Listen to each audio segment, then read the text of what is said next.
Justin Raj കൊല്ലപ്പെട്ടത് ക്രൂരമായ മർദ്ദനമേറ്റിട്ടാണെന്ന് ഇന്നലെ ഞാൻ പ്രാഥമിക വിവരം, അതായത് ഇൻക്വസ്റ്റിന്റെയും പോസ്റ്റ്മോർട്ടത്തിന്റെയും പ്രാഥമിക വിവരം അറിഞ്ഞ് ഞാൻ നിങ്ങളോട് പറഞ്ഞിരുന്നു. ഇപ്പോൾ ആ മുറിവിന്റെയൊക്കെ ആഴത്തെക്കുറിച്ച് കൃത്യമായ വിവരം ലഭിച്ചിരിക്കുകയാണ്. ആൻജിയോപ്ലാസ്റ്റി ഒക്കെ ചെയ്ത് ഹൃദ്രോഗിയായ ജസ്റ്റിൻ രാജ് ആരോഗ്യകാര്യത്തിൽ വളരെ ശ്രദ്ധയുണ്ടെങ്കിലും പക്ഷേ പിടിച്ചു നിൽക്കാൻ ഈ രണ്ട് കരുത്തന്മാർക്കൊപ്പം ചെറുപ്പക്കാർക്കൊപ്പം പിടിച്ചു നിൽക്കാനുള്ള ആരോഗ്യമൊന്നും അദ്ദേഹത്തിന് 59-കാരനായ അദ്ദേഹത്തിന് ഉണ്ടായിരുന്നില്ല. ആൻജിയോപ്ലാസ്റ്റി കഴിഞ്ഞിട്ടുണ്ട്. ഇത് അത്യാവശ്യം റിയൽ എസ്റ്റേറ്റും പിന്നെ ഹോട്ടൽ ബിസിനസ്സും ഒക്കെ ആയി ഇങ്ങനെ പോകുന്നു. അല്ലാതെ വലിയ കായിക അധ്വാനത്തിനോ കായിക ബലം പരീക്ഷിക്കാനോ ഉള്ള ആളായിരുന്നില്ല ജസ്റ്റിൻ രാജ്. ഈ ജസ്റ്റിൻ രാജിന്റെ ആൻജിയോപ്ലാസ്റ്റിയും ഓപ്പറേഷനും ഒക്കെ കഴിഞ്ഞ ആ പാവം മനുഷ്യന്റെ നെഞ്ചും കൂടാണ് ഈ രാജേഷും ഡേവിഡും കൂടി ഇടിച്ച് തകർത്തത്. നെഞ്ചിലെ എല്ലുകൾ, ഏറ്റവും ബലമുള്ള എല്ലുകൾ, നെഞ്ചിലെ എല്ലുകൾ പൊട്ടിയിരുന്നു. ആലോചിച്ച് നോക്കുക. കഴുത്തിലെ കശേരുക്കൾ ഒടിഞ്ഞിരുന്നു, തകർന്നിരുന്നു. ഇത് രണ്ടും മാരകമായ പരിക്കുകളാണ് ജസ്റ്റിൻ രാജിനെ മരണത്തിലേക്ക് തള്ളിവിട്ടത്. ഇനി ആ മരണത്തിലേക്കുള്ള സാഹചര്യം എന്തായിരുന്നു? കേരള കഫേ എന്ന ഹോട്ടല് തിരുവനന്തപുരത്തുകാർക്ക് സുപരിചിതമാണ്. പല ആളുകളും അവിടെ നിന്ന് ഒരു ചായയെങ്കിലും കുടിക്കാത്ത ആളുകൾ ഉണ്ടാകില്ല. 4 പാർട്ട്ണർമാരാണ് ഈ ഹോട്ടൽ നടത്തുന്നത്. അതിലൊരു പാർട്ട്ണറാണ് ഈ ജസ്റ്റിൻ രാജ്. ജസ്റ്റിൻ രാജ് കുറച്ച് മാസങ്ങളെ ആയുള്ളൂ ഈ ഹോട്ടലിന്റെ പാർട്ട്ണർഷിപ്പിലേക്ക് വന്നിട്ട്. അതും അദ്ദേഹത്തിന്റെ അടുത്ത സുഹൃത്തുക്കളോട് മാത്രമാണ് പറഞ്ഞിരുന്നത് ഈ ഹോട്ടലിൽ ഞാനും പാർട്ട്ണറാണ് എന്ന് പറഞ്ഞിട്ടുള്ളത്. അല്ലെങ്കിൽ ഒരു ജോലിക്ക് പോകുന്നു. ഈ പാർട്ട്ണർഷിപ്പ് ഇടപാടിലൂടെ ജസ്റ്റിൻ രാജിന് പ്രതിമാസം 30,000 രൂപയാണ് വരുമാനമായി ലഭിക്കുന്നത്. ജസ്റ്റിൻ രാജ് തിരുവനന്തപുരത്തെ അറിയപ്പെടുന്ന കരാറുകാരനായിരുന്നു. തലപ്പൊക്കമുള്ള നിരവധി കെട്ടിടങ്ങൾ അദ്ദേഹത്തിന്റെ കോൺട്രാക്റ്റിലൂടെ ഫലം കാണുകയും ചെയ്തിട്ടുണ്ട്. അതിനകത്ത് ഏറ്റവും പ്രധാനം DGP ഓഫീസിലെ പുതിയ കെട്ടിടമൊക്കെയാണ്. അങ്ങനെ ധാരാളം കെട്ടിടങ്ങളൊക്കെ നിർമ്മിച്ച് PWയുടെ കരാറുകാരനായി തിളങ്ങി നിൽക്കുന്ന സമയത്താണ് സർക്കാർ ബില്ലുകൾ മാറിക്കിട്ടുന്നതിലെ കാലതാമസം. അങ്ങനെ കുറെ കടം വാങ്ങിയ പൈസ തിരികെ കൊടുക്കാൻ കടക്കാരുടെ ശല്യം, ഇതൊക്കെ സഹിക്കവയ്യാതെയാണ് എന്നാൽ പിന്നെ ബിസിനസ് ഒന്ന് മാറ്റിപ്പിടിക്കാമെന്ന് പറഞ്ഞ് ഹോട്ടൽ ബിസിനസ് രംഗത്തേക്കും റിയൽ എസ്റ്റേറ്റിലേക്കും കാലുകുത്തുന്നത്. അങ്ങനെ ഒന്ന് തിരിച്ച് സാമ്പത്തിക ബാധ്യതകളൊക്കെ തീർത്ത് വരുന്നതിനിടയിലാണ് ഈ ഹൃദയാഘാതം വരുന്നതും ആൻജിയോപ്ലാസ്റ്റി ഒക്കെ ചെയ്യുന്നതും. പിന്നീടും അദ്ദേഹത്തിന്റെ കടബാധ്യതകളൊക്കെ തീർത്ത് വളരെ സന്തോഷത്തോടുകൂടി കുടുംബജീവിതമൊക്കെ നയിച്ച് പോവുകയായിരുന്നു. അദ്ദേഹത്തിന്റെ ഒരു മകൻ വിദേശത്താണ്. അദ്ദേഹം ഇന്ന് സ്ഥലത്ത് എത്തുകയും ചെയ്യും. കിരൺ, ഞാൻ പറഞ്ഞു വരുന്നത് ഈ ഹോട്ടൽ കേരള കഫേയിൽ ജസ്റ്റിൻ രാജിന്റെ പാർട്ട്ണർഷിപ്പിന്റെ കാര്യം ഞാൻ പറഞ്ഞു. 30,000 രൂപയുടെ പ്രതിമാസം അവിടുന്ന് അയാൾക്ക് കിട്ടുന്നത്. അവിടെ ശ്രീലയിലാണ് താമസം, ഇടപ്പഴിഞ്ഞിലാണ് താമസം. വളരെ സന്തുഷ്ടമായ കുടുംബം, വളരെ സൗമ്യമായ പെരുമാറ്റം, CSI സഭയുടെ സജീവ പ്രവർത്തകൻ, എല്ലാ പള്ളിക്കാര്യങ്ങളിലൊക്കെ സജീവമായി പങ്കെടുക്കുന്ന വ്യക്തി, ആർക്കും ഒരു ദോഷവും പറയാനില്ലാത്ത നല്ല മനുഷ്യൻ. അദ്ദേഹത്തിന്റെ ഈ കടയിലേക്ക്, കേരള കഫയിലേക്ക് 2 ജീവനക്കാർ കഴിഞ്ഞ ഒരാഴ്ച മുമ്പ് ജോലിക്ക് എത്തുന്നു. ഒരാള് അടിമലത്തുറത്ത് സ്വദേശി രാജേഷും മറ്റൊരാള് നേപ്പാളിയാണ് എന്ന് പറയപ്പെടുന്നെങ്കിലും ഡൽഹി സ്വദേശിയാണ് എന്നാണ് പോലീസിന്റെ രേഖകളിൽ പറയുന്നത്. ഡേവിഡ് ദിൽകുമാർ എന്നാണ് അയാളുടെ പേര്. 31 വയസ്സുണ്ട്. മറ്റേ ആൾക്ക് 39 വയസ്സുണ്ട് രാജേഷിന്. ഈ 31-കാരനും 39-കാരനും ഇൻബോർഡ് ക്രിമിനൽസ് ആണ്. അവന്മാര് ജന്മനാ തന്നെ കുറ്റവാസനയുള്ളവരും ധാരാളം ക്രിമിനൽ കേസിൽ, അടിപിടി കേസിലൊക്കെ ഉൾപ്പെട്ടിട്ടുള്ളവരുമാണ്. അവന്മാരുടെ വേറെ കോഴ്സ് ഒന്നും അറിയാതെ, അതായത് പശ്ചാത്തലം ഒന്നും അറിയാതെ യുവമാർക്ക് ജോലി കൊടുത്തു എന്നതാണ് ജസ്റ്റിൻ രാജ് ചെയ്ത ഒന്നാമത്തെ തെറ്റ്. ഇവരെ ജോലിക്ക് എടുത്തു, പക്ഷേ യുവമാര് ഫുൾ ടൈം വെള്ളം. ഒരുത്തനെ പാചകപ്പുരയിലായിരുന്നു, അതായത് കിച്ചണിലായിരുന്നു ജോലി രാജേഷിന്. മറ്റേ ഡേവിഡിന്റെ വെയിറ്റർ, അതായത് പുറത്തെ ആളുകൾക്ക് സാധനങ്ങൾ സപ്ലൈ ചെയ്യുക, അതൊക്കെ ആയിരുന്നു ഡേവിഡിന്റെ ജോലി. ഇവിടെ യുവമാർ 2 കൃത്യനിഷ്ഠര്. ഒരാഴ്ചയായി ജോലിക്ക് കയറിയിട്ടു, പക്ഷേ യുവമാർ എപ്പോഴും വെള്ളമാണെന്ന് മറ്റേ സഹപ്രവർത്തകർ പരാതി പറഞ്ഞു. അങ്ങനെ ഇവർ ഒരു ദിവസം ജോലിക്ക് വന്നതുമില്ല. അതായത് കഴിഞ്ഞ ചൊവ്വാഴ്ച ജോലിക്ക് എത്തിയതുമില്ല. നേരത്തെ വാർത്ത വന്നിരുന്നത് ഇവരെ രാത്രി പറഞ്ഞു വിട്ടു, പുറത്താക്കി എന്നൊക്കെയാണ്. പുറത്താക്കുന്നതൊക്കെ പിന്നീടാണ്. ഈ മരണം നടക്കുന്നതിന് തൊട്ടു മുന്നെയാണ് പുറത്താക്കൽ സംഭവമൊക്കെ വരുന്നത്. അപ്പോൾ ഇവരൊന്നും ജോലിക്ക് ഹാജരായില്ല. ഒരാഴ്ച മുമ്പ് ജോലിക്ക് പ്രവേശിച്ച ആളുകൾ തൊട്ടടുത്ത ദിവസങ്ങളിൽ തന്നെ അവധിയെടുക്കുന്നു, കുടിച്ച് പാമ്പായി വീട്ടിലിരിക്കുന്നു എന്ന അറിവ് കിട്ടുന്നു. അതായത് മറ്റു സഹപ്രവർത്തകർ പറഞ്ഞാണ് അവർ അടിച്ച് പാമ്പായി അവിടെ തന്നെ ഇരിപ്പുണ്ട്, വരുന്നില്ല. അപ്പോൾ ഇത് ചോദിക്കാനാണ് ജസ്റ്റിൻ രാജ് പോകുന്നത്. ജസ്റ്റിൻ രാജിന്റെ ആ ചൊവ്വാഴ്ചത്തെ റുട്ടീൻ എന്തായിരുന്നു?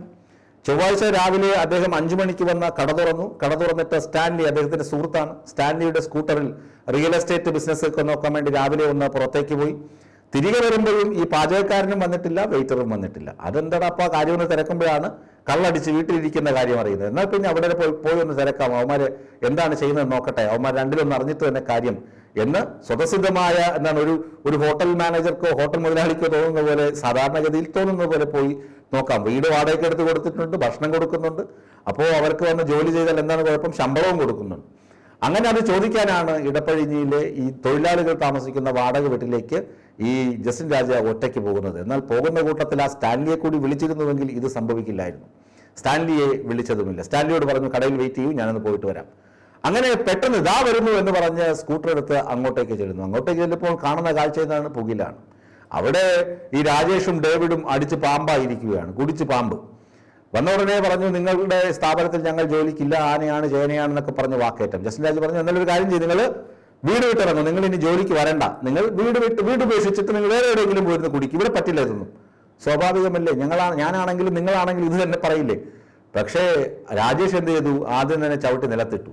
പിന്നെ ഡേവിഡും കൂടി ഇടിക്കാനും അടിക്കാനും തുടങ്ങിയപ്പോൾ ഈ പാവം ഒന്നാമതേ വയ്യ, ആരോഗ്യം തീരെയില്ല, ആ മനുഷ്യനെ പ്രതിരോധിക്കാൻ കഴിയാതെ ഉച്ചത്തിൽ നിലവിളിക്കാൻ പോലും പറ്റാത്ത അവസ്ഥയിലായിപ്പോയി അദ്ദേഹം. ദേഹമാസകലം മുറിവുകൾ എന്നാണ് പോസ്റ്റ്മോർട്ടം റിപ്പോർട്ടിൽ പറയുന്നത്, ദേഹമാസകലം മുറിവുകൾ. അങ്ങനെ രാവിലെ പോയ ഈ ജസ്റ്റിൻ രാജിനെ യുവന്മാർ രണ്ടുപേരും കൂടി അടിച്ചു, ഇടിച്ചു, അവസാനം മരിച്ചു, ശ്വാസം മുട്ടിച്ച് കൊലപ്പെടുത്തി. നെഞ്ചും കൂട് തകർന്ന് അല്ലെങ്കിൽ കഴുത്ത് അടിച്ചൊടിച്ച്, എന്നിട്ട് ഈ മൃതദേഹം മറവ് ചെയ്യാൻ ഈ പ്രതികൾ ഒരു പാഴ്ശ്രമം നടത്തിയിട്ടുണ്ട്. എന്നാൽ അത് വിജയിച്ചില്ല. വിജയിക്കാത്തത് കൊണ്ടാണ്, കാരണം ഇനിയും വൈകിക്കഴിഞ്ഞാൽ ആളുകൾ തിരക്കിയെത്തും, പിടിക്കപ്പെടും. അതുകൊണ്ട് അത് പാടില്ല എന്ന് ഉറച്ച് നിശ്ചയിച്ചത് കൊണ്ടാണ് നേരെ ഈ ജസ്റ്റിൻ രാജിന്റെ പോക്കറ്റിൽ കുറച്ച് കാശുണ്ടായിരുന്നു, ആ കാശും എടുത്തു, വണ്ടിയുടെ താക്കോലും എടുത്തു. എന്നിട്ട് ഈ സ്കൂട്ടറിൽ ഒറ്റ പോക്കങ്ങോട്ടാ വേറെ അടുത്ത് എവിടെയെങ്കിലും അടിമലത്തുറ പോയിട്ട് വീണ്ടും കീടം അടിക്കണം, പിന്നെ വേറെ എന്തെങ്കിലും പ്ലാൻ ചെയ്യണം എന്നൊക്കെ കരുതി പോയതാണ്. ഇന്നെന്തുവന്നാലും പോലീസ് ഇവിടെ പിടിക്കാൻ വരില്ല എന്ന ധാരണയിൽ രണ്ടുപേരും അടിമലത്തുറ രാജേഷിന്റെ വീട്ടിലെത്തി. ആരോടും കാര്യങ്ങളൊന്നും പറഞ്ഞില്ല, മറ്റാരോടൊന്നും പറഞ്ഞില്ല. അവിടെ ഇരുന്ന് വീണ്ടും കുടിക്കാൻ തുടങ്ങി. അപ്പോഴേക്കും ഇവിടെ ജസ്റ്റിൻ രാജിനെ അന്വേഷിക്കുകയല്ലേ, രാവിലെ പോയിട്ട് ഇതാ വരുന്നു എന്ന് പറഞ്ഞ് പോയ മനുഷ്യൻ ഇതുവരെ തിരിച്ചെത്തിയിട്ടില്ല. ഒന്നാമത് വയ്യാത്ത മനുഷ്യനാണ്. അപ്പോൾ തന്നെ 1-2 ഹോട്ടൽ ജീവനക്കാർ ഞങ്ങൾ പോയി നോക്കാമെന്ന് പറഞ്ഞ് ഈ സ്ഥലത്തേക്ക് പോയി നോക്കുമ്പോൾ അത് സ്റ്റാൻലിയും കൂടെ ഉണ്ട്. ഈ ഹോട്ടൽ ജീവനക്കാരൻ അവിടെ എത്തുമ്പോഴേക്കും ഹോട്ടൽ ജീവനക്കാരൻ കണ്ടു പുറകിലെ പറമ്പിൽ മൂടി ഇട്ടിരിക്കുകയാണ് ജസ്റ്റിൻ രാജിന്റെ മൃതദേഹം. ഉടനെ തന്നെ സ്റ്റാൻലി പോലീസിനെ അറിയിച്ചു. പോലീസ് പാഞ്ഞ് സ്ഥലത്തെത്തി ഈ മിസ്സിംഗ് ആയ യുവമാരെ കുറിച്ചുള്ള വിവരങ്ങൾ കൊടുത്തു. അടിമലത്തുറയാണ് ഒരുത്തന്റെ സ്വദേശമെന്ന് പറഞ്ഞു. പോലീസുകാർ വിഴിഞ്ഞം പോലീസിന് വിവരം അറിയിച്ചു. ഇങ്ങനെ അടിമലത്തുറ രാജേഷ് ക്രിമിനലാണ്, ഇങ്ങനൊരു മർഡർ കേസിൽ പ്രതിയാണെന്ന് സംശയിക്കുന്നു, നിങ്ങളൊന്ന് പിടികൂടണം, അവർ രണ്ടുപേരും അവിടെ ക്യാമ്പ് ചെയ്യുന്നുണ്ട് എന്ന് പറഞ്ഞു. അങ്ങനെയാണ് വിഴിഞ്ഞം പോലീസ്, അതായത് ഇതൊക്കെ നടന്നു വരുമ്പോൾ യുവമാർ എവിടെയുണ്ടെന്ന് ലൊക്കേറ്റ് ചെയ്ത് വരുമ്പോഴേക്കും വൈകി രാത്രി 10 മണിയോടുകൂടി ഇവരെ അറസ്റ്റ് ചെയ്യുന്നതിന് തൊട്ട് മുമ്പ് വിഴിഞ്ഞം പോലീസ് സ്ഥലത്തെത്തി. വളരെ കുറച്ച് ആളുകളാണ്, പാർട്ടിയാണ് അവിടെ സ്ഥലത്തെത്തുന്നത്. എത്തിയപ്പോൾ തന്നെ രാജേഷ് ഒരു SI ഉൾപ്പെടെയുള്ള ആളുകളെ ഉപദ്രവിക്കാൻ തുടങ്ങി. SIയുടെ 9 ബോർഡ് പിടിച്ചു വാങ്ങി പോലീസുകാരെ കുത്തുന്നു. അതിൽ അനന്തു എന്ന് പറയുന്ന പോലീസുകാരന്റെ പരിക്കുകൾ അല്പം ഗുരുതരവുമാണ്.